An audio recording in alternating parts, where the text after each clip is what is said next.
Okay students, तो last time हमारा topic चल रहा था बेसिस ऑफ एनिमल क्लासिफिकेशन और उसमें हमने कुछ इंपॉर्टेंट बेसिस स्टडी कर लिए थे। उसके बाद उसी चीज़ को अपन कंटिन्यू करते हैं, उसी टॉपिक को आगे। और आज का टॉपिक होगा हमारा body coelom. Body coelom, body coelom या बॉडी कैविटी भी बोलते हैं बच्चों, इसे बॉडी कैविटी भी बोला जाता है। तो क्या होती है बॉडी सीलोम, क्या होती है बॉडी कैविटी, इसको थोड़ा सा बेसिक बताता हूं मैं आपको। जैसे ये हमारी बच्चों बॉडी वॉल है, ये बॉडी वॉल है, दिस इज बॉडी वॉल, ठीक है। और बच्चों ये एलिमेंट्री कैनाल है, ये एलिमेंट्री कैनाल है, एलिमेंट्री कैनाल हमारा डाइजेस्टिव ट्रैक्ट है, ठीक है। तो बच्चों बॉडी वॉल और एलिमेंट्री कैनाल के बीच में जो आपको ये वाला रीजन दिख रहा है, ठीक है ना, बॉडी वॉल और एलिमेंट्री कैनाल के बीच का जो स्पेस दिख रहा है आपको, इसी को अपन कहते हैं सीलोम, राइट, या बॉडी कैविटी, है ना। तो बॉडी कैविटी किस किस के बीच में अपन ने देखा, बॉडी वॉल और एलिमेंट्री कैनाल के बीच का पार्ट जो है वो है बॉडी सीलोम या बॉडी कैविटी, राइट बच्चों। और बच्चों ये जो बॉडी कैविटी होती है, इसमें जो फ्लूइड भरा रहता है उसे बोलते हैं अपन सीलोमिक फ्लूइड, ठीक है, सीलोमिक फ्लूइड। और इसकी जो ये लाइनिंग होती है, मतलब इसका जो ये कवर जो होती है, जो लाइनिंग होती है, इस लाइनिंग को बोलते हैं पेरिटोनियम, पेरिटोनियम। जो एपिथेलियम लेयर होती है, एपिथेलियम टिश्यू की लेयर होती है, एपिथेलियम टिश्यू पढ़ा है ना आपने, तो पेरिटोनियम, यानी सीलोम की जो लाइनिंग है उसको पेरिटोनियम कहा जाता है। और पेरिटोनियम का जो फॉर्मेशन है वो मेसोडर्म से होता है, ठीक है ना। पेरिटोनियम कौन बनाता है, मेसोडर्म। और ये जो सीलोमिक फ्लूइड है वो पेरिटोनियम ने ही बनाया है, सीलोमिक फ्लूइड जो सीक्रेट किया है वो सीक्रेट किसने किया है बच्चों, पेरिटोनियम ने ही किया है। Is that clear? दोबारा से देखो, बॉडी वॉल और एलिमेंट्री कैनाल के बीच का जो स्पेस है इसको अपन बॉडी सीलोम या बॉडी कैविटी कहते हैं। Coelom lined by peritoneum, this is epithelium tissue, and peritoneum formation by mesoderm, that means body coelom का जो ओरिजिन है वो मेसोडर्म से है। और peritoneum secret coelomic fluid and coelomic fluid filled in body coelom. Is that clear? अब देखो बच्चों, इसमें जो ये बॉडी सीलोम हमारी होती है, इसके अंदर विसरल ऑर्गन प्रेजेंट होते हैं। इसके अंदर जो ऑर्गन होते हैं उनको बोलते हैं अपन visceral organ. Is that clear? तो ये थोड़ा बेसिक ओवरव्यू हो गया सीलोम के बारे में। सीलोम के बेसिस पर जो क्लासिफिकेशन हम देखते हैं वो किस तरह से करते हैं, आइए उसके बारे में अपन बात करते हैं। यहां तक समझ आ गया होगा बच्चों अच्छे से? तो बेसिक चीज आपको क्लियर होनी जरूरी है। अब देखो बेटा, सीलोम के बेस पर हमने ऑर्गेनिजम्स को 3 पार्ट्स में डिवाइड कर दिया। एनिमल्स को कितने पार्ट्स में डिवाइड कर दिया? 3 पार्ट्स में डिवाइड कर दिया। किसके बेस पर? सीलोम के बेस पर। एक है बच्चों यूसीलोमेट, पहले अपन इसी की बात कर लेते हैं कि यूसीलोमेट्स क्या है। तो यूसीलोमेट्स वो है बेटा, यू मतलब ट्रू, यू मतलब ट्रू, यानी यूसीलोमेट वो हैं जिनमें ट्रू सीलोम प्रेजेंट है, ट्रू सीलोम प्रेजेंट है, उनको अपन बोलते हैं यूसीलोमेट। ऑब्वियस बात है कि ये एडवांस एनिमल होंगे। अब देखो बच्चों की यूसीलोमेट का आपके एनसीईआरटी में डायग्राम भी है, उसको देख लीजिएगा। मैं सिंपल डायग्राम बना रहा हूं, ठीक है। सबसे बाहर होगा बच्चों ectoderm, this is ectoderm layer, ये अपन एक्टोडर्म बना लेते हैं, ये एक्टोडर्म, ठीक है। और बच्चों ये बना लेते हैं अपन endoderm, this is endoderm,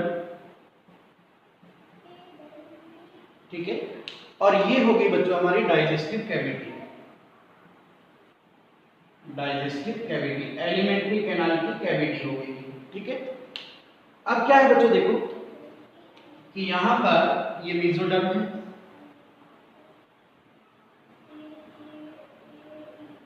this is mesoderm. अब ये मेसोडर्म क्या हो रही है बेटा, स्प्लिट हो रही है। स्प्लिट जानते हो ना, जैसे कि मान लो ये मेसोडर्म लेयर है, तो ये मेसोडर्म है, तो मेसोडर्म क्या हो रही है, ये पूरी लेयर है, तो ये स्प्लिट हो रही है इस तरह से। तो स्प्लिट हो गई, तो इस मेसोडर्म का ये वाला पार्ट भी अपन यहाँ पे शो कर देते हैं। तो ये भी मेसोडर्म है बेटा, और ये पेरिटोनियम बनाएंगे, ठीक है। तो अब देखो बेटा कि ये मेसोडर्म जब स्प्लिट हुई तो यहाँ बीच में ये कैविटी बन गई, और इसी कैविटी को बोला है हमने सीलोम। ये मेसोडर्म था पूरा, लेकिन मेसोडर्म क्या हुआ, स्प्लिट हुआ। स्प्लिट यानी अलग अलग हुआ, तो ये बीच में ये कैविटी बन गई, ये है सीलोम। Is that clear? तो ये यूसिलोमेट है जिनमें ट्रूसिलोम होती है। अब बेटा यूसिलोमेट जो है उनको भी दो पार्ट्स में डिवाइड किया गया है। एक है बच्चों साइजोसिलोमेट, साइजोसिलोमेट, ठीक है। साइजोसिलोमेट वो होते हैं, वो एनिमल्स हैं जिनमें बॉडी सिलोम मीजोडर्मल स्प्लिटिंग से बनती है, मीजोडर्मल स्प्लिटिंग से बनती है। यानी मीजोडर्म जब स्प्लिट हुआ, ये जो डायग्राम है ये साइजोसिलोमेट का ही है। जब मीजोडर्म स्प्लिट हुआ तो जो है इसमें सिलोम बनी, तो ये है साइजोसिलोमेट। साइजोसिलोमेट कौन कौन होते हैं बेटा, एग्जांपल ध्यान रखना आपको, एनेलिडा, आर्थ्रोपोडा और मोलस्का, दीज आर साइजोसिलोमेट्स। तो साइजोसिलोमेट्स में जो बॉडी कैविटी बनती है वो मीजोडर्म के स्प्लिटिंग से बनती है, और एग्जांपल्स मैंने आपको बता दिए हैं, एनेलिडा, आर्थ्रोपोडा और मोलस्का। Is that clear? इसी तरह बच्चों एक और अपन बताते हैं आपको, जो यूसिलोमेट है उसका दूसरा टाइप है बेटा एंटेरोसिलोमेट, एंटेरोसिलोमेट। एंटेरोसिलोमेट देखो, एंटेरो वर्ड जो आता है वो आता है गट, गट यानी हमारी एलिमेंट्री कैनाल, ठीक है ना। तो एंटेरो वर्ड ही जो है वो गट से डराई हुआ है, और गट क्या किसका पार्ट है, हमारी एलिमेंट्री कैनाल का। तो एंटेरोसिलोमेट वो होते हैं जिनमें जो गट वॉल होती है, जो एलिमेंट्री कैनाल की जो वॉल है, गट वॉल जो है उसका एक्सटेंशन होता है, ठीक है। यानी बेटा जो एंटेरोन है हमारी, एंटेरोन मतलब जो गट है उसी के लिए वर्ड यूज किया गया है, उसके आउटग्रोथ पाउच बनते हैं, आउटग्रोथ पाउच लाइक स्ट्रक्चर बनती है, और उससे जो सिलोम बनती है, यानी जो गट की वॉल है वो आउटग्रोथ करती है, और जब वो आउटग्रोथ करती है तो बीच में कैविटी बनती है, उसी को अपन बोलते हैं एंटेरोसिलोमेट। और ये एडवांस कैरेक्टर है बच्चों, और इसका एग्जांपल आप दे सकते हैं इकाइनोडर्मेटा से लेकर कोर्डेटा तक सारे आ जाएंगे इसमें। तो ये एंटेरोसिलोमेट वाले हैं जो कि एडवांस है। तो एंटेरोसिलोम समझ गए ना कि ये गट वॉल के एक्सटेंशन से, उसकी आउटग्रोथ से ये सिलोम बनी है, और इसका ये हायर कैरेक्टर है बच्चों, एडवांस कैरेक्टर है ये, और इसका एग्जांपल है इकाइनोडर्मेटा से लेकर कोर्डेटा तक सारे एंटेरोसिलोमेट होंगे। तो बच्चों यूसिलोमेट को हमने दो भागों में डिवाइड कर लिया, एक साइजोसिलोमेट और एक एंटेरोसिलोमेट। Is that clear? और यूसिलोमेट कौन से होते हैं, जिनमें ट्रूसिलोम प्रेजेंट होती है। इसके बाद बच्चों अपन बात करते हैं इसके अंदर नेक्स्ट जो इसके अंदर हमारा पार्ट आएगा वो आएगा बेटा स्यूडोसिलोमेट, स्यूडोसिलोमेट। स्यूडो मतलब काल्पनिक, मतलब इमेजिनरी, मतलब आभासी, ठीक है ना, ये मतलब फॉल्स, मतलब इनमें फॉल्स सिलोम है, सिलोम प्रेजेंट है। अब देखो बेटा कि स्यूडोसिलोमेट क्या होता है। इनमें क्या होता है, जैसे देखो अभी मैंने बताया आपको कि ये एक्टोडर्म है, दिस इज एक्टोडर्म, ठीक है, और दिस इज एंडोडर्म, एंडोडर्म, और ये हमारी डाइजेस्टिव कैविटी, ये हमारी डाइजेस्टिव कैविटी, और ये एक्टोडर्म थी, ठीक है। तो इसमें क्या होगा बेटा, जो मेसोडर्म है उसके पाउच, ये जो आपको ये खाली स्पेस दिख रहा है ना, ये सीलोम नहीं है एक्चुअली, इसमें मेसोडर्म जो है वो लाइनिंग में नहीं है, इसमें जो मेसोडर्म है वो पाउच की फॉर्म में है। तो इस तरह से इसमें मेसोडर्म होगा, इस तरह से। तो ये क्या ट्रू सीलोम है? नहीं, मेसोडर्मल पाउच मिलेंगे आपको इसमें बीच बीच में, कैविटी के अंदर मेसोडर्मल पाउच आपको मिलेंगे। तो एक ट्रू कैविटी नहीं है, ठीक है ना, इसलिए इसको बोलते हैं स्यूडोसिलोमेट, ठीक है। और स्यूडोसिलोमेट का एग्जांपल आपको जरूर याद रखना है, इसका एग्जांपल है बच्चों एस के हेलमिंथेस। तो ये मैं टॉपिक थोड़ा सा जल्दबाजी में ले रहा हूँ, ये टॉपिक थोड़ा मैं फास्ट ट्रैक पे करा रहा हूँ, क्योंकि ये टॉपिक मैंने आपको ऑनलाइन क्लास में बहुत अच्छे से करा दिया था, ठीक है ना। तो अभी मैं तो उन बच्चों के लिए जिन्होंने क्लास अटेंड नहीं कर पाए उनके लिए मैं ब्रीफली दे रहा हूँ इसको, है ना। इसके बाद बच्चों आता है एसिलोमेट। क्या आता है? स्यूडोसिलोमेट हो गया ना, स्यूडोसिलोमेट का मतलब कि फॉल्स सिलोम होती है, और इसमें मेसोडर्मल पाउच मिलेगा, ठीक है ना। तो इसके बाद अपन बात करते हैं बेटा acoelomate. So what are acoelomates? Acoelomates नाम से क्लियर हो रहा है बेटा कि एसिलोमेट का मतलब है कि इनमें सिलोम नहीं होती, मतलब इनमें बॉडी सिलोम एब्सेंट है,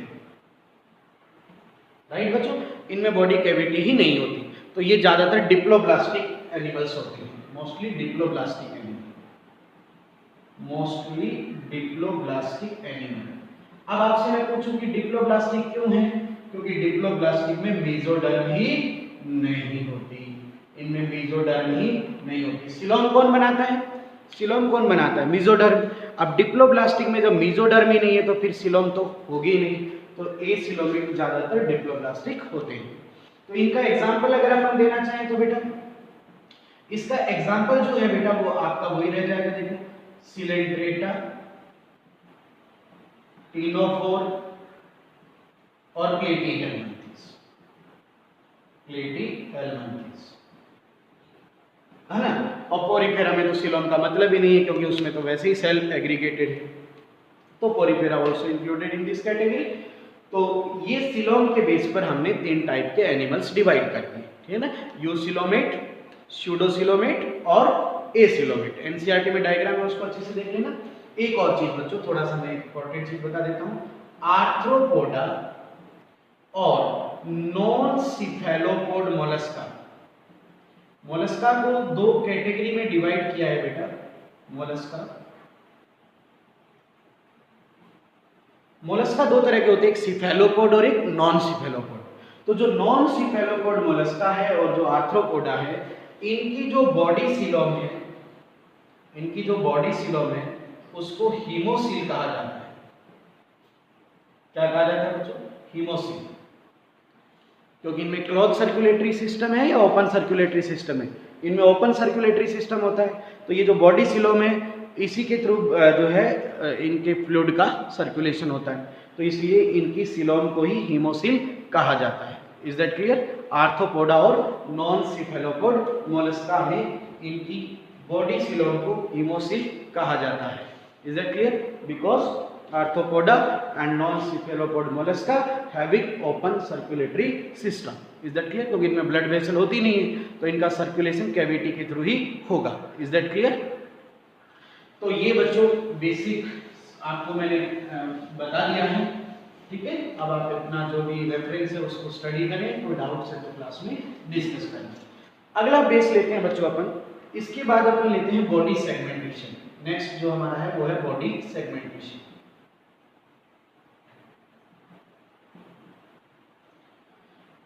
एक्चुअली क्या होता है बेटा कि इसमें मैं एक सीधा सा क्वेश्चन मैं आपको बता देता हूं कि जो बॉडी के सेगमेंट है, ठीक है ना। तो बॉडी के जो सेगमेंट है वो केवल और केवल एनेलिडा, आर्थ्रोपोडा और वर्टिब्रेटा में मिलेंगे। बस इतना ध्यान रखना, बॉडी सेगमेंट केवल किस में मिलेंगे आपको, एनेलिडा, आर्थ्रोपोडा और वर्टिब्रेटा, इनमें बॉडी सेगमेंट प्रेजेंट होंगे। इसके अलावा कोई भी एग्जाम्पल है तो उसमें बॉडी सेगमेंट नहीं है। बॉडी सेगमेंट कौन बनाता है बेटा, बॉडी का जो सेगमेंट है वो या तो बनता है इनका जो स्केलेटन प्लेट्स होती है इनके अंदर, जैसे कि आर्थ्रोपोडा में काइटिनियस प्लेट होती है उससे बनता है, या फिर हमारे वर्टिब्रेट्स के अंदर बोन से बनता है। ठीक है ना, ये वर्टिब्रेट्स के अंदर। तो बेटा जो स्केलेटन प्लेट्स हैं, हार्ड प्लेट्स जो होती है स्केलेटन की, या जो हमारे अंदर हमारे स्केलेटन का पार्ट क्या है, बोन्स, ये क्या करती है, बॉडी को सेगमेंट्स में डिवाइड करती है। अब बॉडी सेगमेंट का क्या एडवांटेज है कि अगर बॉडी सेगमेंट में डिवाइड है तो ऑर्गन की जो लोकेशन है, ऑर्गन की जो पोजीशन है वो स्पेसिफिक होगी, है ना। तो ऑर्गन स्टडी भी पर्टिकुलर सेगमेंट में ही होगा। Is that clear. तो इसमें ऑर्गन जो है वो ऑर्गेनाइज्ड हो जाएंगे अच्छी तरह से सेगमेंट के अंदर। ठीक है, और सेगमेंटेशन केवल किसमें प्रेजेंट है, एनेलिडा, आर्थ्रोपोडा और वर्टिब्रेटा, इनके अंदर सेगमेंट होगा। इनके अलावा कहीं भी आपको सेगमेंट नहीं बताना है। Is that clear. अब देखो बेटा इसके अंदर थोड़ा सा और बताते हैं आपको कि जो ये एनेलिडा है, एनेलिडा के अंदर क्या होता है बेटा कि लीनियर सेगमेंट होते हैं इस तरह से, इस तरह से लगभग 100 तक सेगमेंट हो सकते हैं इनमें, और मोर देन 100 भी हो सकते हैं। तो एनेलिडा के अंदर क्या है, इस तरह का एक लीनियर सेगमेंटेशन आपको मिलेगा, कॉन्टिन्यूअस, जो कॉन्टिन्यूअस होगा। और इस तरह के सेगमेंट को मेटामेरिक सेगमेंटेशन कहा जाता है, मेटामेरिक सेगमेंटेशन कहा जाता है। ठीक है ना। और ये जो पूरी प्रोसेस है इसको मेटामेरिज्म कहा जाता है, metamerism. So what is metamerism, वो आपको यहाँ पे क्लियर हो गया। और each segment non is metamers, each segment को अपन क्या बोलेंगे, मेटामर, राइट। तो जो लीनियर कॉन्टिन्यूअस सेगमेंटेशन जो एनालिड्स में देखने को मिलता है उसको अपन बोलते हैं मेटामेरिक सेगमेंटेशन। तो ये क्वेश्चन कई बार पूछा भी गया है कि मेटामेरिक सेगमेंट्स किसमें मिलता है, तो एनालिड्स, और उसका बेहतरीन एग्जांपल है अर्थवुड। मेटामेरिज्म क्या है, मेटामेरिज्म क्या होता है, मेटामेरिक सेगमेंट का प्रेजेंट होना ही मेटामेरिज्म कहलाता है। और मेटामर्स क्या है, ईच सेगमेंट्स को हम मेटामर्स कहते हैं। Is that clear. तो बॉडी सेगमेंट में डिवाइड होती है वो किस किस में होती है, एनेलिडा, आर्थ्रोपोडा और वर्टिब्रेट्स। आर्थ्रोपोडा के अंदर भी आपके सिलेबस में कॉकरोच है तो आप उसके सेगमेंट्स पढ़ेंगे, आप देखेंगे कि आर्थ्रोपोडा के अंदर भी आपके सिलेबस में जो कॉकरोच का एग्जांपल है उसमें आप देखेंगे कि इसकी बॉडी भी डिवाइड होती है, हेड, किसमें, हेड में, और थोरेक्स में और एब्डोमेन में। ठीक है ना। तो ये इसकी बॉडी के 3 सेगमेंट हो गए, हेड, थोरेक्स और एब्डोमेन। इज दैट क्लियर, है ना। तो ये डिवाइड है, बॉडी का सेगमेंट्स में डिवाइड होना। अच्छा, ह्यूमन के सेगमेंट आपको पता होना चाहिए, हमारी बॉडी के सेगमेंट आपको पता होना चाहिए। देखो हमारी बॉडी के सेगमेंट में क्या आता है, देखो head, cervical region, thoracic, diaphragm से ऊपर वाला थोरेसिक, फिर लंबर, फिर सैक्रल और फिर कॉर्डल, ये वाला कॉर्डल रीजन है, राइट। तो हमारी बॉडी भी सेगमेंट में डिवाइड है। क्या क्या सेगमेंट है, चलो बताइए। हेड, सर्विकल, डायफ्राम से ऊपर वाला थोरेसिक, उसके नीचे का पार्ट लंबर, फिर सैक्रल और फिर कॉर्डल, है ना, नीचे। Is that clear. तो इस तरह से बॉडी के अंदर सेगमेंट्स मिलते हैं, एनेलिडा, आर्थ्रोपोडा और वर्टिब्रेट्स के अंदर। Is that clear. इसके बाद सेगमेंटेशन के बाद अपन बात करते हैं एक और अच्छे टॉपिक की, और वो है बच्चों नोटोकॉर्ड। इसकी बात करते हैं अपन, नोटोकॉर्ड के बारे में बात करते हैं। So do you know about notochord, कोई बेसिक इंट्रोडक्शन आपको पता हो नोटोकॉर्ड क्या चीज होती है। नोटोकॉर्ड क्या होता है बच्चों, देखो नोटोकॉर्ड की अगर अपन बात करें तो नोटोकॉर्ड एक एम्ब्रियोनिक स्ट्रक्चर है, नंबर 1, ये एम्ब्रियो में फॉर्मेशन होता है नोटोकॉर्ड का, और ये एम्ब्रियो का प्रिमिटिव एक्सिस भी माना जाता है, प्रिमिटिव एक्सिस ऑफ एम्ब्रियो।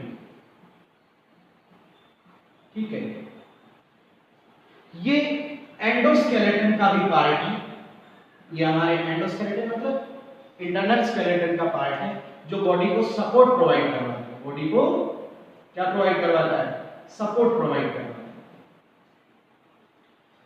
ये होलो फ्लेक्सिबल रोड लाइक स्ट्रक्चर, ठीक है। ये बेसिक नोटोकॉर्ड के बारे में बता रहे हैं। क्या है नोटोकॉर्ड, देखिए नोटोकॉर्ड एम्ब्रियोनिक स्ट्रक्चर है, प्रिमिटिव एक्सिस है एम्ब्रियो का, ये हमारे एंडोस्केलेटन का पार्ट है जो हमारी बॉडी को सपोर्ट देता है, होलो है, फ्लेक्सिबल है, रोड लाइक स्ट्रक्चर है ना। अब देखिए थोड़ा ध्यान से कि जो नोटोकॉर्ड है वो मीजोडर्मल ओरिजिन होता है इसका। Once again very beautiful question, बहुत अच्छा। नोटोकॉर्ड का ओरिजिन क्या होता है, मीजोडर्मल, ठीक है ना। ये मेन बातें बता रहा हूं मैं, फालतू बात करने का कोई औचित्य नहीं है। तो मीजोडर्मल ओरिजिन होता है इसका। तो ये पूछा जाता है कई बार कि नोटोकॉर्ड का ओरिजिन किससे हुआ, तो मीजोडर्म से हुआ। Is that clear. अब देखिए बेटा सस्पेंस को खत्म करते हैं, अभी भी नोटोकॉर्ड आपको समझ नहीं आया।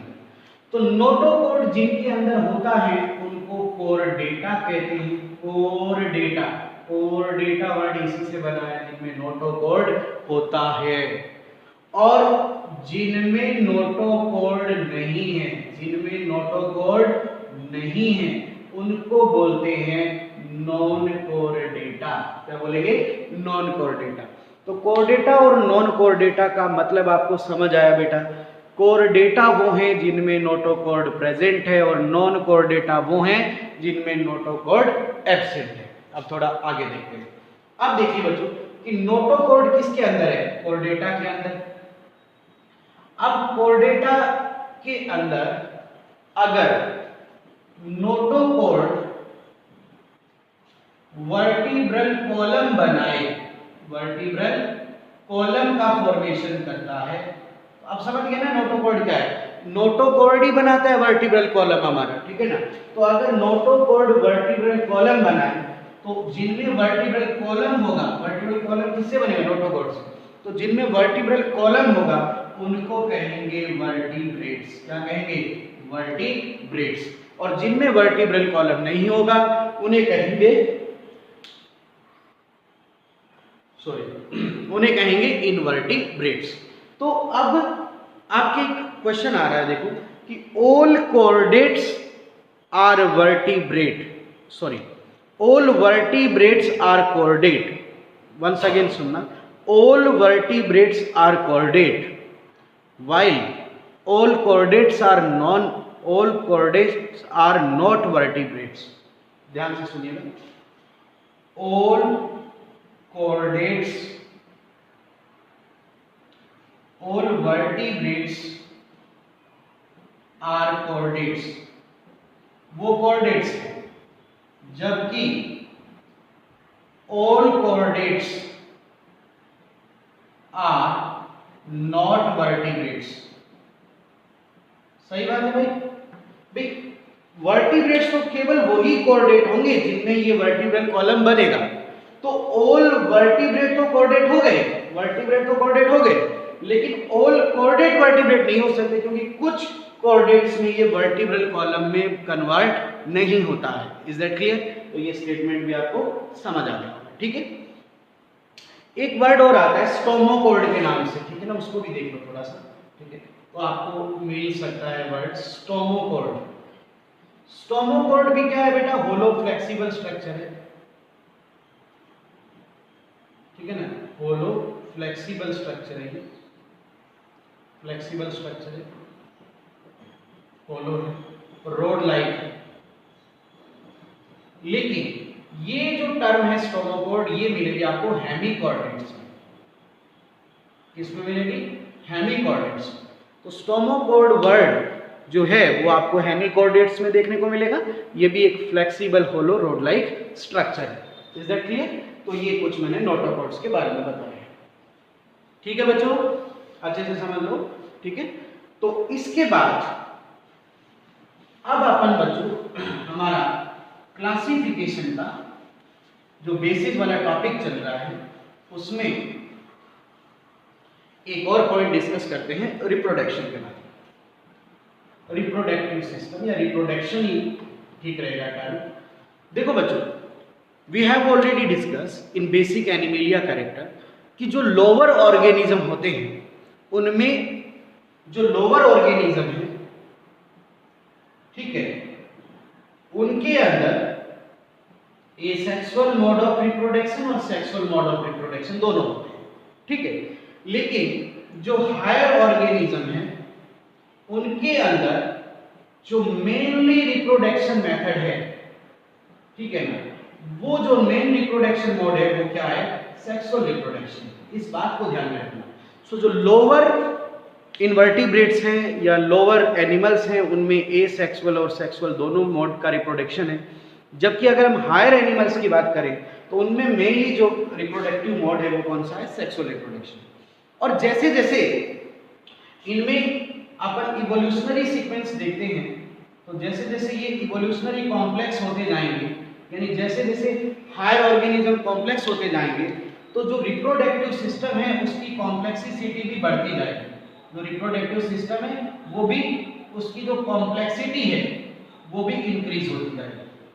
मतलब जैसे जैसे ऑर्गेनिज्म आगे एडवांस होते जाएंगे उनमें रिप्रोडक्टिव सिस्टम उतना ही कॉम्प्लेक्स होता जाएगा। Is that clear? बस यही एक डिफरेंस रहेगा, ठीक है ना? कोई डाउट बेटा? और बेसिक जो कॉन्सेप्ट है वो तो वही रहेगा, बेसिक प्रोसीजर तो रहेगा ही रहेगा रिप्रोडक्शन का, लेकिन रिप्रोडक्टिव सिस्टम है उसकी कॉम्प्लेक्सिटी जो है वो बढ़ती जाएगी जैसे जैसे इवोल्यूशनरी सीक्वेंस आगे कॉम्प्लेक्स होता रहेगा। Is that clear? अब रिप्रोडक्शन के अंदर भी बेटा रिप्रोडक्शन और एम्ब्रियोलॉजिकल दोनों तरह के क्वेश्चंस जो है वो मैं आपको यहाँ पर बता देता हूँ कि कुछ टर्मिनोलॉजी आएगी जब आप ये डाइवर्सिटी स्टडी करेंगे तो कुछ टर्म्स आएगी आपके आगे, उन टर्म्स के बारे में बात करेंगे। तो एक तो आएगा एक्सटर्नल फर्टिलाइजेशन, ठीक है। इसके अलावा आपको टर्म मिल सकती है इंटरनल फर्टिलाइजेशन, ठीक है। फिर आपको इसके अंदर जो टर्म मिल सकती है वो ओविपेरस, हालांकि बेसिक है, आप छोटी क्लासेस में पढ़ के आ चुके हैं।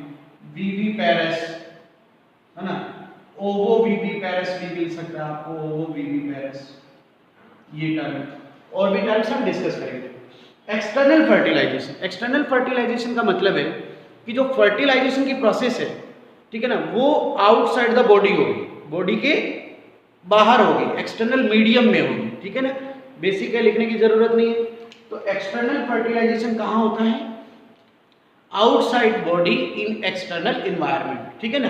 तो ये आउटसाइड बॉडी होगा, आउटसाइड बॉडी, और एक्सटर्नल एनवायरनमेंट में होगा, ठीक है। तो ये एक्सटर्नल फर्टिलाइजेशन जो है वो आपको लोअर ऑर्गेनिजम्स में देखने को मिलेगा, राइट। इंटरनल फर्टिलाइजेशन, अब ये तो नाम से करो, इंटरनल फर्टिलाइजेशन क्या होगा? इनसाइड बॉडी, ठीक है ना, बॉडी के अंदर। और एक्सटर्नल फर्टिलाइजेशन जब भी होता है तो आपको पता है एक्सटर्नल फर्टिलाइजेशन में जर्म प्लाज्म का लॉस ज़्यादा होता है क्योंकि ज़्यादा अमाउंट में ओवम स्पर्म रिलीज करने पड़ेंगे। और फर्टिलाइजेशन भी एक चांस फैक्टर है कि फर्टिलाइजेशन हो भी सकता है और फर्टिलाइजेशन नहीं भी हो सकता क्योंकि वो बॉडी के अंदर तो है नहीं, एक्सटर्नल इन्वायरमेंट में है। जबकि इंटरनल फर्टिलाइजेशन में एक तो जर्म प्लाज्म का लॉस कम होता है ना, केवल स्पर्म ज़्यादा प्रोड्यूस करने पड़ते हैं, मेल जर्म प्लाज्म ज़्यादा बनाना पड़ता है, ओवम एक ही बनेगा, यानी फीमेल जर्म प्लाज्म कम बनता है क्योंकि मेल जर्म प्लाज्म को रिलीज किया जाता है फीमेल रिप्रोडक्टिव ट्रैक्ट में, है ना। अच्छा, और दूसरी बात, फर्टिलाइजेशन के चांस फैक्ट भी ज़्यादा होंगे क्योंकि वो इंटरनली बॉडी के अंदर हो रहा है। Is that clear? तो सूटेबल मीडियम है वहाँ पर। अच्छा, ओविपेरस क्या होते हैं? अब ये बड़ी सिंपल बातें हैं बच्चों, आपको पता है तो इन पर अपन ज़्यादा टाइम नहीं लगाएंगे। ओविपेरस क्या होते हैं? ओविपेरस वो एनिमल होते हैं जो एग लेइंग होते हैं, यानी एग जो है वो प्रोड्यूस करते हैं, है ना। उनमें जो एम्ब्रियो का डेवलपमेंट है वो एग के अंदर ही होता है। न्यूट्रिशन भी कौन देता है? एग देता है। Is that clear? तो ये एग लेइंग एनिमल जो है वो ओविपेरस होते हैं। विविपेरस क्या होते हैं? बर्थ टू यंग वन, ठीक है, ये किसी यंग वन को बर्थ देते हैं, यानी एग लेइंग नहीं है। और इनमें प्लेसेंटा का फॉर्मेशन होता है। प्लेसेंटा न्यूट्रिशन प्रोवाइड करवाती है, ठीक है ना बच्चों। अब आता है ओवोविविपेरस। ओवोविविपेरस क्या होता है, देखो ओवो यानी ये एग फॉर्मेशन भी करेंगे, विवी यानी बर्थ टू यंग वन, ठीक है ना, बर्थ टू यंग वन। और इनमें न्यूट्रिशन प्रोवाइड करवाने का काम कौन करेगा, एग, ठीक है ना, समझ आ गया एकदम अच्छे से। लेकिन जब बर्थ होगा तो वो बर्थ यंग वन का होगा, राइट। तो ये आपके तीनों वर्ड जो हैं आपको मिल सकते हैं। Is that clear? कोई डाउट? सिंपल बातें हैं, इसलिए मैं इन पे ज़्यादा पोटेंशियल नहीं लगा रहा, क्योंकि बेसिक चीज़ें आपने लोअर क्लासेस में भी पढ़ी होगी। कुछ बच्चे सोच भी रहे होंगे कि सर बहुत सिंपल सिंपल बातें बताए जा रहे हैं, ठीक है। लेकिन क्लासरूम जो है बेटा वो एक बच्चे के लिए नहीं लेके चला जाता है, क्लासरूम में सभी बच्चों को ध्यान में रखा जाता है। Is that clear? इसके बाद देखो बच्चों, इसके बाद आपसे कुछ और चीजें पूछी जा सकती है जो एम्ब्रियो डेवलपमेंट के रिगार्डिंग है। आपसे पूछा जा सकता है डायरेक्ट डेवलपमेंट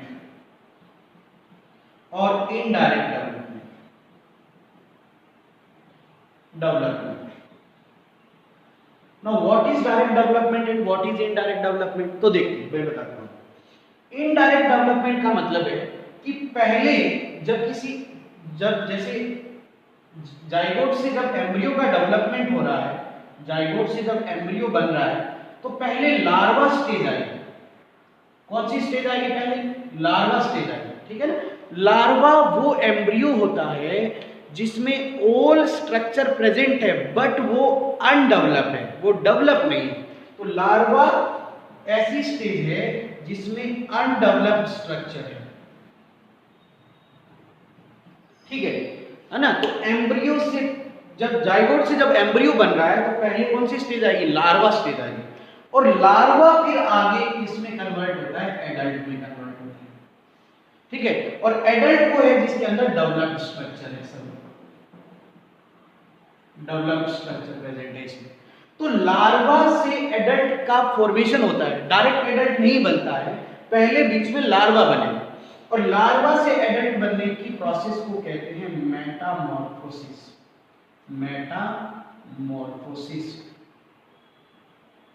मेटामॉर्फोजेनेसिस भी बोल सकते हैं या मेटामॉर्फोसिस बोल सकते हैं। मेटामॉर्फोसिस ये टर्म भी आपके लिए ठीक है, समझ गए एकदम अच्छे से। तो इनडायरेक्ट का मतलब कि डायरेक्ट एडल्ट नहीं बना है, पहले क्या बना है? लार्वा स्टेज पहले आएगा, ठीक है ना। और ये आपके इन्वर्टिब्रेट्स में ज्यादातर यही होता है। इन्वर्टिब्रेट्स में लार्वा आपको देखने को मिलेंगे। जब भी आप डाइवर्सिटी पढ़ेंगे तो बार बार ये आएगा, सिलेंट्रेटा में ये लार्वा बना है ना, इसका ये लार्वा है, इसका बार बार आप ये लार्वा स्टडी करेंगे, है ना। तो लार्वा बनना मतलब इनडायरेक्ट डेवलपमेंट, एडल्ट बाद में बनेगा। एडल्ट डेवलप होता है, लार्वा अनडेवलप होता है। डायरेक्ट डेवलपमेंट क्या होता है? डायरेक्ट डेवलपमेंट क्या है कि जाइगोट से डायरेक्ट जो है वो आपका एडल्ट एम्ब्रियो बन जाएगा, यानी इसके अंदर क्या नहीं बनेगा बेटा, बताइए? नो लार्वा स्टेज, कोई लार्वा स्टेज नहीं है। So that is direct development, ठीक है ना। तो लार्वा स्टेज अगर आती है तो वो इनडायरेक्ट डेवलपमेंट है, और डायरेक्ट आपका एम्ब्रियो बन रहा है, डायरेक्ट एडल्ट बन रहा है, ठीक है ना। एडल्ट वर्ड का मतलब ये नहीं है, मैं यहाँ एडल्ट वर्ड का मतलब ऐसा नहीं ले रहा कि वो जवान बन गया, समझ आया ना। मैं कह रहा हूँ मतलब लार्वा नहीं है, डायरेक्ट डेवलप एम्ब्रियो बन रहा है। एडल्ट चलो आपको कंफ्यूज कर रहा है तो आप लिखिए डायरेक्ट आपका डेवलप एम्ब्रियो बन रहा है, तो इसे अपन डायरेक्ट डेवलपमेंट कहते हैं, यानी इसमें लार्वा स्टेज नहीं आई। Is that clear? तो बच्चों ये आपके दो टर्म होगी, डायरेक्ट डेवलपमेंट और इनडायरेक्ट डेवलपमेंट। होपफुली आपको ये बातें समझ में आ गई होंगी। इसके बाद बच्चों अपन बात करते हैं जो नेक्स्ट है, एक टर्म आएगी आपके मेटाजेनेसिस।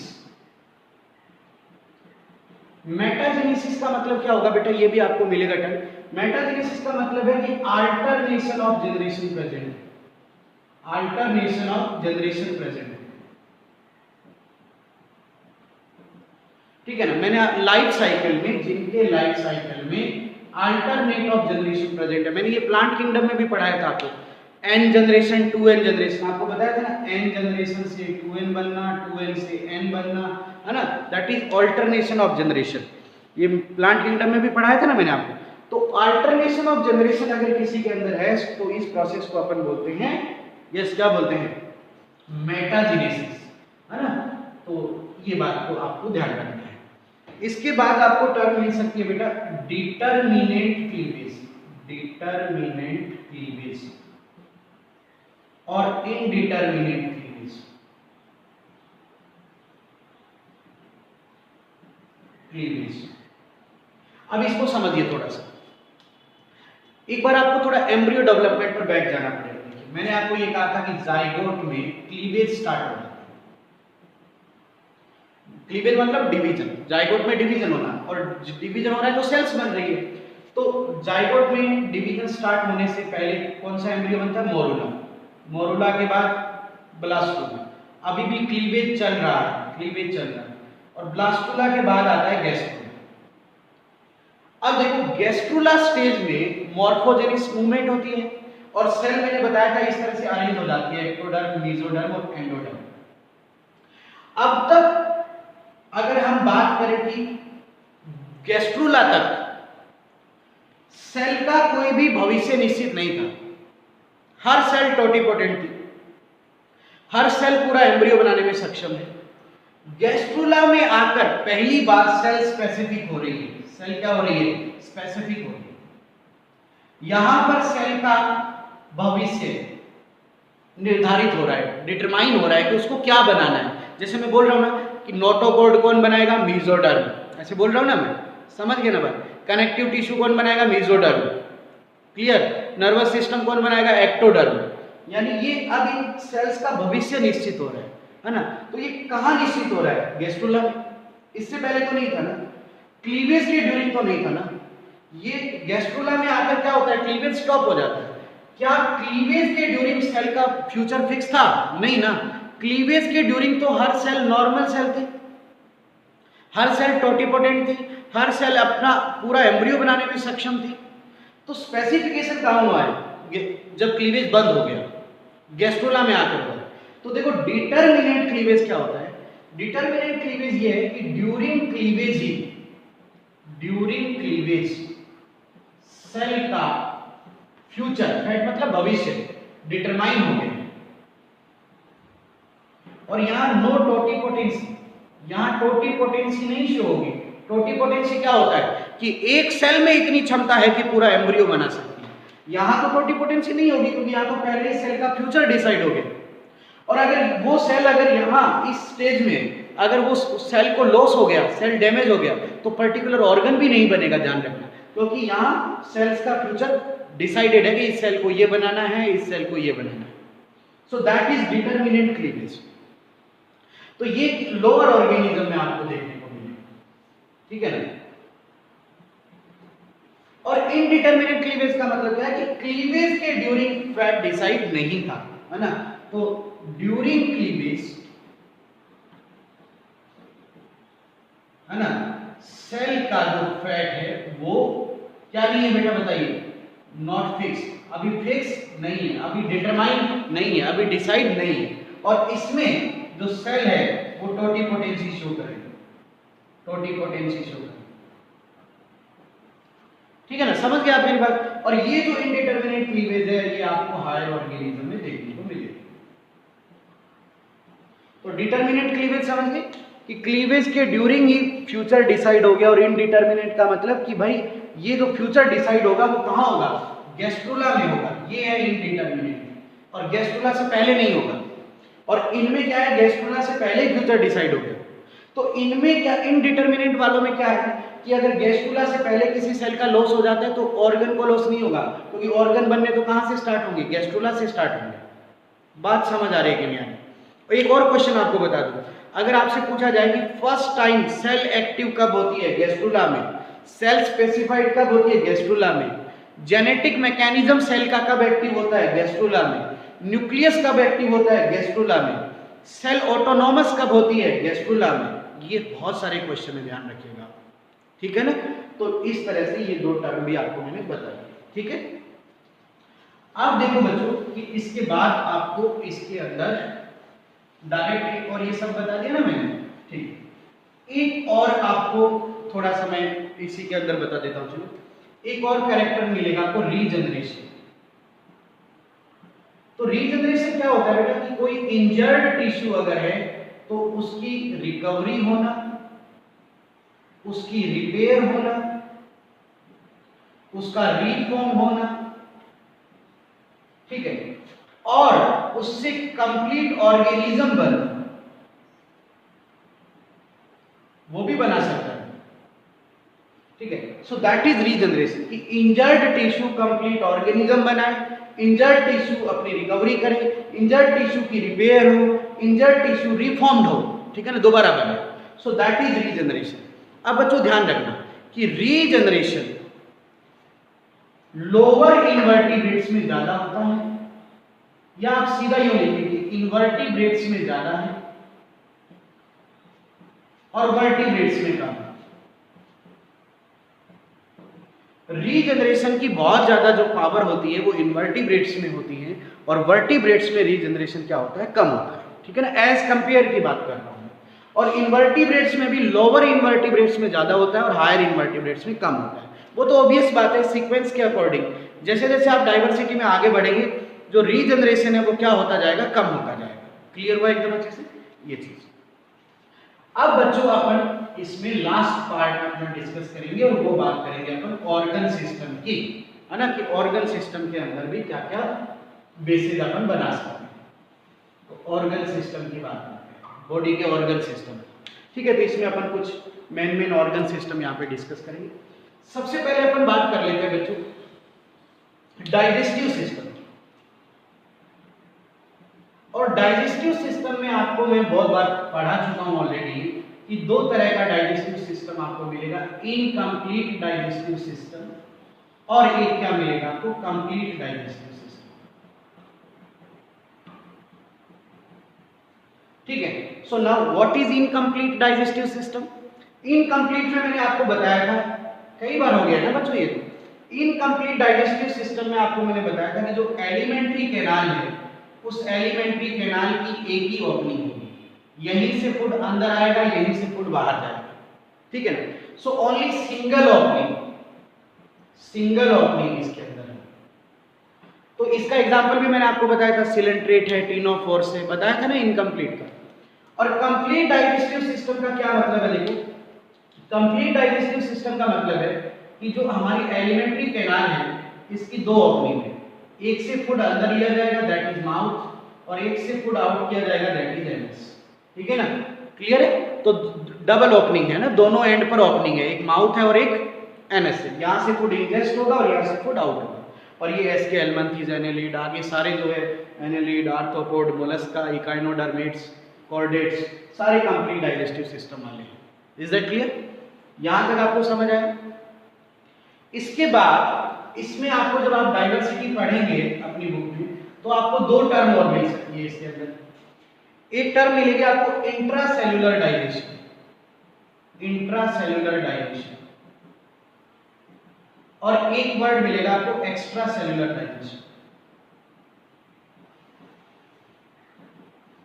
मैं टर्मिनोलॉजी से आपको इंट्रोड्यूस करा रहा हूं ना, कि किसी भी बच्चे को पढ़ते समय कोई टर्म आने पर दिक्कत ना आए कि सर ये क्या होता है, ठीक है ना। तो इंट्रासेल्युलर डाइजेशन क्या होता है, पहले तो ये आपको लोअर इन्वर्टिब्रेट्स में मिलेगा। किसमें मिलेगा आपको ये, लोअर इन्वर्टिब्रेट्स में, ठीक है। तो इंट्रासेल्युलर डाइजेशन क्या होता है, देखो कि सेल जो होती है, सेल के अंदर फूड आएगा और सेल अंदर एंजाइम्स बनाएगी। क्या बनाएगी, एंजाइम्स, डाइजेस्टिव एंजाइम बनाएगी और ये सेल के अंदर ही फूड को डाइजेस्ट, ये एंजाइम डाइजेस्ट करेगा। सेल के अंदर डाइजेशन हो रहा है, ठीक है। और एक्स्ट्रा सेलुलर डाइजेशन क्या होता है वो समझिए, कि जैसे कि मैं हमारा एग्जांपल लेता हूं, देखो स्टमक बना के चलो, ये लो सुंदर सा स्टमक बना दिया, ये स्टमक, ठीक है, क्या है ये स्टमक। और स्टमक के अंदर देखो ये सेल्स है,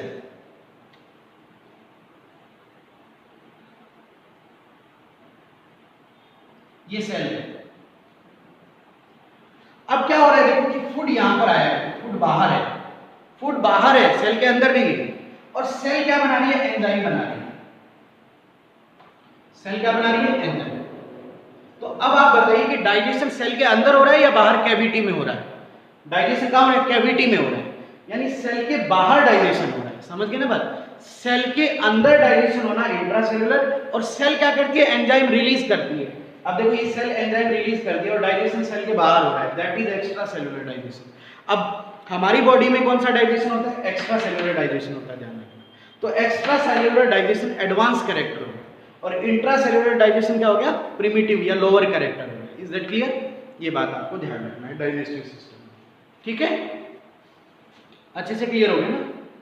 इसके बाद बच्चों अपन आगे मूव करते हैं। देखो डाइजेस्टिव सिस्टम के बाद अगला सिस्टम जो अपन यहाँ पर लेते हैं वो है, एक ये ग्रीन कलर जो है ना बेटा, ये गलती से रिलीज नहीं हो रहा, ठीक है ना, तो दिक्कत आती है। इसके बाद ऐसा मत सोचना सर के पास वो साफ करने वाला नहीं है, लेकिन क्या है ये कागज से अच्छा साफ होता है या कपड़े से अच्छा साफ होता है, ठीक है? तो इसके बाद चलो ग्रीन कलर यूज ही नहीं करते, ठीक है? इसके बाद क्या आएगा बेटा? आपका नेक्स्ट आएगा सर्कुलेटरी सिस्टम, है ना? सर्कुलेटरी सिस्टम जो बॉडी फ्लूइड्स का सर्कुलेशन करता है, लाइक ब्लड या लिम्फ का सर्कुलेशन, है ना?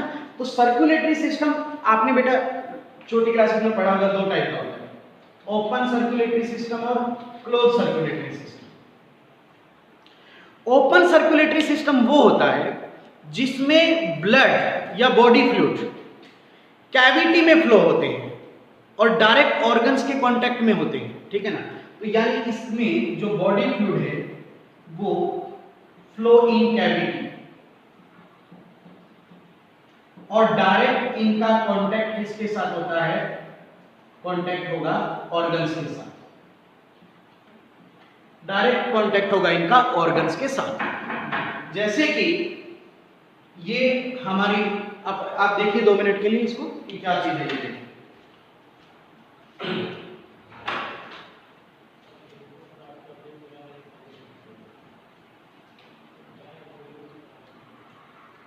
जैसे कि आप देखिए कि ये हमारी सॉरी फॉर डिस्टर्बेंस, ये हमारी नहीं, मतलब किसी एनिमल की बॉडी है और ये बॉडी की कैविटी है,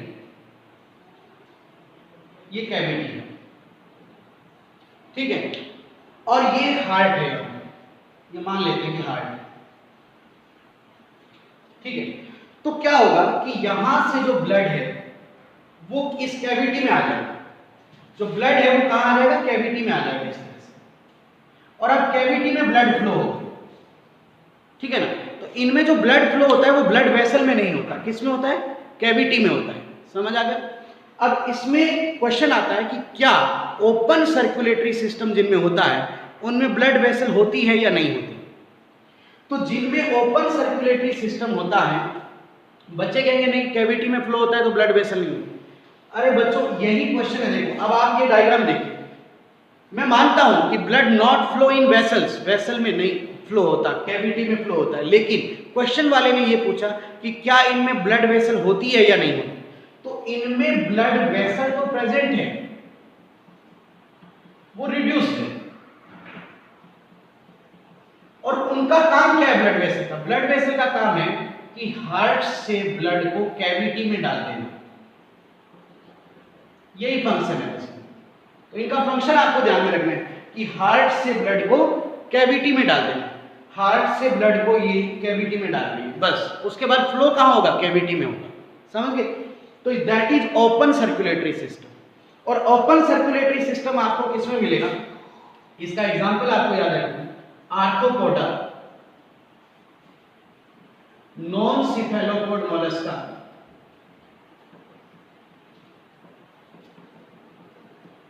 और हेमिकॉर्डेटा और ट्यूनिकेट्स, ये इसके एग्जांपल्स रहेंगे ओपन सर्कुलेटरी सिस्टम। इससे बाहर आपसे नहीं पूछा जाएगा। मोलस्का दो तरह के हैं, नॉन सिफेलोपोड और सिफेलोपोड। तो जो नॉन सिफेलोपोड में है वो ओपन टाइप का सर्कुलेटरी सिस्टम है, राइट? अब इसके बाद आता है इसके अंदर क्लोज सर्कुलेटरी सिस्टम। तो जो क्लोज सर्कुलेटरी सिस्टम है बच्चों, ये क्लोज सर्कुलेटरी सिस्टम जो है इसमें blood flow in blood vessel, ठीक है ना? इनमें ब्लड वेसल्स होती है और ब्लड वेसल में ही फ्लो होता है, ठीक है ना? जैसा कि हमारा आर्टरीज है, वेन्स है, तो आर्टरीज और वेन्स जो होती है या वही ब्लड का सर्कुलेशन करेगी, कैपिलरीज भी इन्वॉल्व होगी, ठीक है ना। और इसका जो एग्जाम्पल है वो आप दे सकते हैं एनेलिडा, सिफेलोपोड मोलस्का और कॉर्डेटा, सभी कॉर्डेटा इसमें आ जाएंगे। अब आपको एक और अच्छा क्वेश्चन बताता हूं बेटा कि एनेलिडा ही वो थे जिनमें first time circulatory system develop हुआ था, फर्स्ट टाइम जिनमें सर्कुलेटरी सिस्टम या हार्ट बना था, फर्स्ट टाइम हार्ट का फॉर्मेशन जिसमें हुआ था वो कौन थे बच्चों? Annelid. That is the very important. First time जो हार्ट बना वो किस में बना था? एनेलिड्स में बना था। Is that clear? तो ये आपको जरूर ध्यान रखना है कि ओपन किस में होता है और क्लोज किस में होता है। और एक वो ब्लड वेसल वाला क्वेश्चन मेरा ध्यान रखना है ना, ठीक है, मना मत करना, होता है, ठीक है। चलिए, डाइजेस्टिव हो गया और सर्कुलेटरी हो गया। अब देखो बच्चों, इसके बाद बात करते हैं रेस्पिरेटरी सिस्टम की। किसकी बात करते हैं? Respiratory system. अब जब रेस्पिरेटरी सिस्टम की बात आती है बच्चों, तो इसमें देखो क्या है कि एक तो कुछ एनिमल ऐसे होते हैं जो जनरल बॉडी सरफेस से अपना ब्रीदिंग करते हैं, तो जो गैसियस एक्सचेंज है वो बॉडी सरफेस से ही करते हैं। कुछ ऐसे होते हैं जो मॉइस्ट स्किन से करते हैं, यानी उनकी स्किन जो होती है वो मॉइस्चर वाली होती है, नमी वाली होती है और उससे चिपचिपी सी स्किन होती है, तो उससे ये करते हैं, ठीक है। कुछ ऐसे होते हैं जिनमें ट्रैकियल ट्यूब होती है, यानी ट्यूब लाइक सिस्टम होता है, गिल्स होते हैं, लंग्स होते हैं। तो ये रेस्पिरेटरी स्ट्रक्चर्स बनती रही। तो सबसे पहले रेस्पिरेटरी स्ट्रक्चर देखो ये बनी है, ये बनी है, ये फर्स्ट रेस्पिरेटरी सिस्टम है जो बना है ना। क्योंकि इनमें तो देखो बॉडी सरफेस है, इनमें स्किन है, तो इनमें रेस्पिरेटरी सिस्टम नहीं है। रेस्पिरेटरी स्ट्रक्चर पहली बार ये बनी है, ट्रैकियल ट्यूब, है ना, फर्स्ट रेस्पिरेटरी सिस्टम बना है। तो जनरल बॉडी सरफेस से जो ब्रीदिंग है वो कौन कौन करते हैं? देखो, स्पंज, सीलेंट्रेट, ठीक है, और स्पंज, सीलेंट्रेट, ये आपको ध्यान रखना है। स्पंज और सीलेंट्रेट और फ्लैट बर्ड्स, ये आपके एनसीईआरटी की एग्जांपल ले रहा हूं, ठीक है।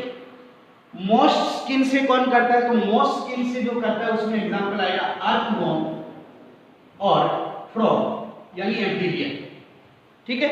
ये स्किन से इसका हो गया, राइट। लेकिन इनकी स्किन में मॉइस्चर जरूर, नमी जरूर होना चाहिए। नमी नहीं होगी तो फिर ये क्या नहीं करेंगे? ब्रीदिंग नहीं कर पाएंगे, है ना, ड्राई कंडीशन इनको पसंद नहीं रहेगी, right. Tracheal tube first time arthropoda में, आर्थ्रोपोडा में कौन शामिल होते हैं भाई? इंसेक्ट। तो ये क्वेश्चन फिर हो गया कि फर्स्ट टाइम रेस्पिरेटरी सिस्टम किसमें बना? आर्थ्रोपोड्स में बना, ठीक है। गिल्स, गिल्स किसमें होंगे बेटा? एक्वेटिक आर्थ्रोपोड्स, एक्वेटिक मोलस्का और फिशेज, इनमें गिल्स होते हैं बेटा, right. Aquatic arthropoda, aquatic Mollusca और फिशेज के अंदर, ठीक है। और लंग्स तो आपको पता है बच्चों, रेप्टाइल्स, बर्ड्स, मैमल्स, ठीक है ना, इंक्लूडिंग एम्फीबिया ऑल्सो, तो इनमें लंग्स है, ठीक है। तो ये कुछ आपसे रेस्पिरेटरी सिस्टम का जो है अलग अलग ऑर्गेनिज्म में अलग अलग स्ट्रक्चर है, तो उसके बारे में मैंने आपको बताया है, राइट। तो ये याद करने का पार्ट है बच्चों, ध्यान रखना है, ठीक है। आप देख सकते हैं जनरल बॉडी सरफेस से किसमें होता है? फ्लेटवर्म, स्पंज, सीलेंट्रेट, मॉइस्ट स्किन से अर्थवॉर्म और फ्रॉग, ठीक है। और फर्स्ट टाइम रेस्पिरेटरी स्ट्रक्चर बनी है ट्रैकियल ट्यूब, किसमें बनी है? आर्थ्रोपोड्स के अंदर। गिल्स किसमें होते हैं? एक्वेटिक आर्थ्रोपोडा, मोलस्का और फिशेज में। और लंग्स रेप्टाइल, बर्ड्स, मैमल्स और एम्फीबिया में। Is that clear? अब बच्चों इसके बाद में एक और इंपॉर्टेंट पार्ट अपन डिस्कस करते हैं यहां पर, और वो है एक्सक्रीटरी सिस्टम।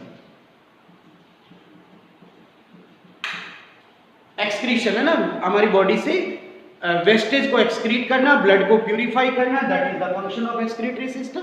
आपने 10th क्लास में भी पढ़ा है। तो एक्सक्रीटरी सिस्टम में भी इसी तरह के कुछ क्वेश्चन देखो जरा। एक स्ट्रक्चर होती है प्रोटोनेफ्रिडिया, या इसे बोलेंगे फ्लेम सेल, ठीक है ना। तो इनमें किडनी नहीं है, इनमें एक सेल है जिसका नाम क्या है, फ्लेम सेल, ठीक है, और इसी को बोलते हैं प्रोटोनेफ्रिडिया। तो इससे बॉडी से एक्सक्रीजन होगा, वेस्ट बाहर निकलेंगे। तो ये किसमें होता है, आपको एग्जांपल ध्यान रखने, Platyhelminthes, rotifers, some Annelida, not all annelids, और सिफेलोकॉर्डेटा। अब आप जब प्लेटीहेल्मिन्थेस पढ़ोगे तो उसमें जरूर पढ़ोगे कि एक्सक्रीजन बाय फ्लेम सेल्स, है ना। सिफेलोकॉर्डेट्स में फ्लेम सेल, सम एनेलिड्स में फ्लेम सेल। तो फ्लेम सेल क्या होती है, ये एक सेल है, एक स्ट्रक्चर है जो एक्सक्रीजन का काम करेगी। Is that clear. इसके अलावा सेकंड देखिए, नेफ्रिडिया, ये ट्यूब लाइक स्ट्रक्चर है। नेफ्रॉन पढ़ा है ना, ट्यूब लाइक होता है, तो वैसे नेफ्रिडिया एक ट्यूब लाइक स्ट्रक्चर है। तो नेफ्रिडिया जो है वो आप पढ़ोगे अर्थवॉर्म में, और अर्थवॉर्म किसका एग्जांपल है, एनेलिडा का ही एग्जांपल है, इसलिए मैंने यहां लिखा था सम एनेलिड्स। Is that clear. इसके अलावा आप देखो पढ़ोगे मैलपिगियन ट्यूब्यूल्स, बहुत बार क्वेश्चन आ गया है बच्चों, ध्यान रखना। ये भी ट्यूब्स होती हैं मैलपिगियन ट्यूब्यूल्स, और ये आपको मिलेगी आर्थ्रोपोडा में। आर्थ्रोपोडा यानी इंसेक्ट। तो इंसेक्ट में एक्सक्रीजन का काम कौन करता है, मैलपिगियन ट्यूब्यूल्स, ठीक है। तो ये नाम आपको ध्यान में रखने हैं बच्चों, ठीक है। इसके बाद आपको मिलेगा एंटीनल या ग्रीन ग्लैंड, एंटीनल या ग्रीन ग्लैंड, ये टर्म्स मिलेगी। ये भी सेल्स हैं। तो ये आपको किसमें मिलेगी, क्रस्टेशियन। क्रस्टेशियन का एग्जांपल प्रॉन, ठीक है।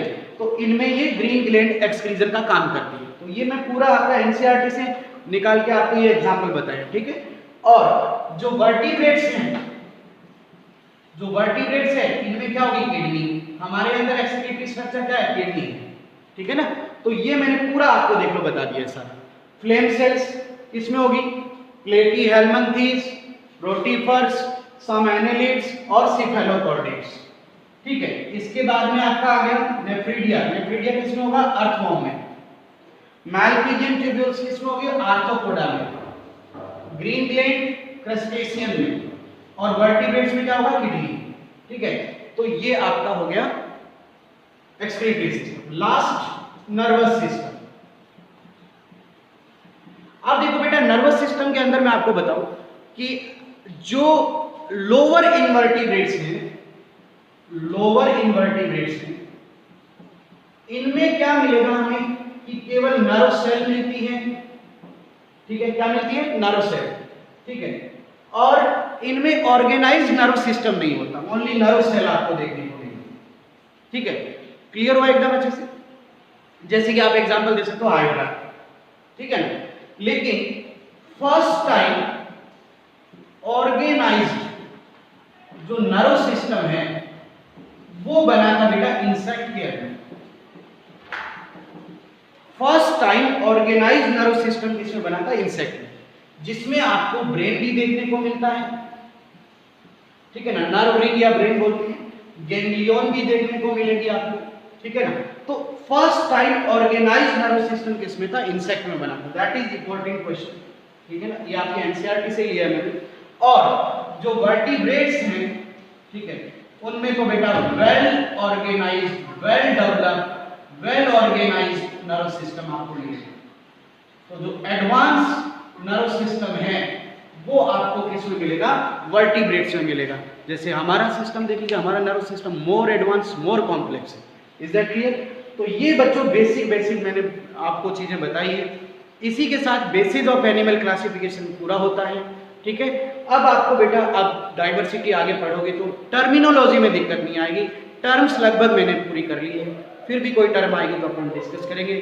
Thank you very much. Lecture सुनिएगा बेटा अच्छे से।